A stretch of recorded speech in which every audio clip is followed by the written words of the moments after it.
How can I speak English more fluently?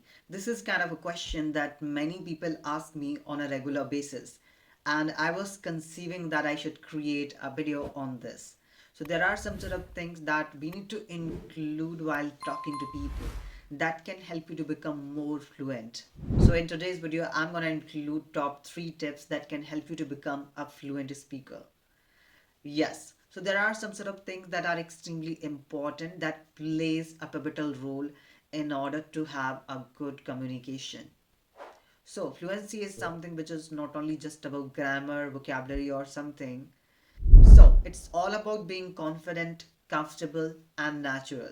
So without wasting your time, let's start and make sure that you're going to watch this video till the end so that you can understand each and everything what you need to do and what not. So the first thing that I would love to add here, learning informal expressions. Yes, you do not need to deep dive into kind of very formal vocabulary. If you just want to sound real in that certain situation, you need to learn some sort of informal phrases or expressions so you will sound more natural. So, in easy words, I would say that you don't need to sound like a textbook or something. You are taking words from the textbook, you are reading something and you are speaking. It should not sound like that. So, we have to use some sort of expressions, some sort of informal phrases that we use specifically in our day to day conversation. So, when you learn all those things, this is going to make your speech more natural. There are some sort of phrases that I can tell you, such as what's up and sounds good. When somebody is saying that I'm just planning to move abroad, then you can say, oh, sounds good, something like that. So this is kind of an expression. Apart from that, another expression that is no worries. Somebody's saying that I disturbed you yesterday, I called you when you were sleeping, then you can say no worries, something like that. So these are some sort of expressions that we can learn, some sort of phrases. So this is gonna help us to make our speech more natural. Yes. So that's what something we can try. Rather than learning just words, we need to learn the variety of vocabulary. We need to learn some sort of phrases, some sort of collocations, and some sort of idiomatic expression. Yes. And if you want to learn some sort of slangs, that could be your personal choice. If you want to try, you can learn about that. Yes. Now, let me tell you the second thing, which is very important. Second thing is that if you just want to become more fluent in English, so it's very important to have a good pronunciation, because when you are speaking something, so if the other person is not able to understand what exactly you are trying to say, so it doesn't make sense. So you should learn pronunciation. So in pronunciation, mostly people face difficulties in order to produce schwa sound accurately.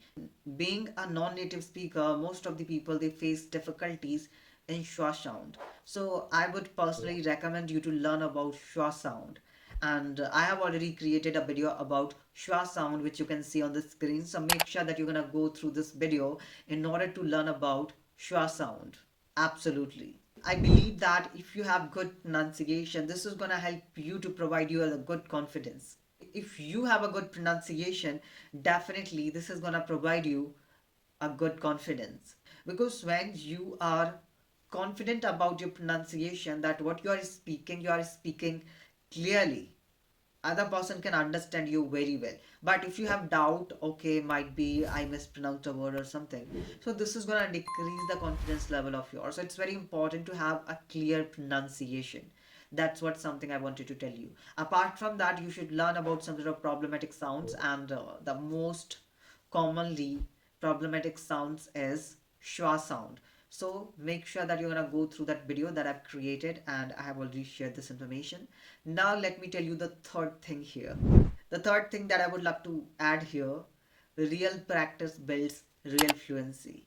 So whenever or wherever you are getting this opportunity to talk to people, whether you are talking to your friends, your family members, your colleagues and all, wherever, just try to talk to them in this language. So when you're getting through real life situations, suppose you're going to the cafe, or you're going to the bank or something where you're dealing with different kind of situation, so real life situations will give you the real exposure. So this is something which you can try. So these are some sort of things that you should include in your daily life.